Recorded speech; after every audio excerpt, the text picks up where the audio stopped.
July August গণহত্যার মামলায় পতিত আওয়ামী লীগ সরকারের সাবেক মন্ত্রী আনিসুল হক, ফারুক খান, দীপু মনি, পলক, মেনন, ইনুসহ ৯ মন্ত্রী, ২ উপদেষ্টা, অবসরপ্রাপ্ত এক বিচারপতি এবং সাবেক এক আমলাকে আন্তর্জাতিক অপরাধ ট্রাইব্যুনালে হাজির করা হয়। সোমবার সকালে ট্রাইব্যুনাল চেয়ারম্যান বিচারপতি মোহাম্মদ গোলাম মুর্তুজার নেতৃত্বাধীন ৩ সদস্যের বেঞ্চ শুনানি শেষে তাদের কারাগারে পাঠানোর আদেশ দেন। শুনানিতে তদন্তে নিপীড়নের পটভূমি পাওয়া গেছে জানিয়ে চিফ প্রসিকিউটর আদালতকে জানান, জুলাই আগস্ট গণহত্যা তদন্ত শেষ হতে আরও সময় লাগবে। প্রসিকিউশন ২ মাস সময় চাইলে ১ মাস সময় দিয়ে ১৭ ডিসেম্বর অগ্রগতি প্রতিবেদন দাখিলের আদেশ দেন ট্রাইব্যুনাল।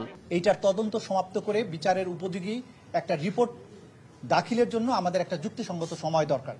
আমরা ২ মাস সময় চেয়েছিলাম, আদালত আজকে ১ মাস সময় মঞ্জুর করেছেন। ১ মাস পরে আবার এই রিপোর্ট দাখিলের জন্য থাকবে, সেদিন হয়তো আসামিদেরকে নিয়ে আসা হবে। এই সময় শেখ হাসিনাকে কেন গ্রেপ্তার করা গেল না এ নিয়ে উষ্মা প্রকাশ করেন ট্রাইব্যুনাল। তিনি ভারতে পালিয়ে গেছেন জানিয়ে বন্দি বিনিময় চুক্তির আওতায় সরকার ফিরিয়ে আনার চেষ্টা করছে বলে আদালতকে অভিহিত করেন রাষ্ট্রপক্ষের কৌঁসুলি। এই সময় শেখ হাসিনার বিরুদ্ধে ১ মাসের মধ্যে তদন্ত শেষ করার নির্দেশ দেন ট্রাইব্যুনাল। ২,০০০-এর মতো ১,৫০০-এর অধিক ছাত্র তরুণ জনতাকে হত্যা করেছেন, ২৫,০০০-এর বেশি মানুষকে আহত করেছেন। গোটা বাংলাদেশ জুড়ে নৃশংসতা চালানো হয়েছে, সিভিলিয়ানদেরকে নিষ্ঠুরতম পন্থায় হত্যা করা হয়েছে। হত্যার পরে তাদের লাশ দাফনে বাধা দেওয়া হয়েছে, আহতদের চিকিৎসা করতে বাধা দেওয়া হয়েছে, লাশকে পুড়িয়ে দেওয়া হয়েছে, দাফন করতে দেওয়া হয়নি, গোপনে দাফন করতে বাধ্য করা হয়েছে। হসপিটালে চিকিৎসার পরে মৃত্যুবরণকারীদের ডেথ সার্টিফিকেটে পোস্টমর্টম করতে দেওয়া হয়নি, ডেথ সার্টিফিকেটে লিখতে দেওয়া হয়নি যে গানশট ইনজুরিতে মারা গেছে।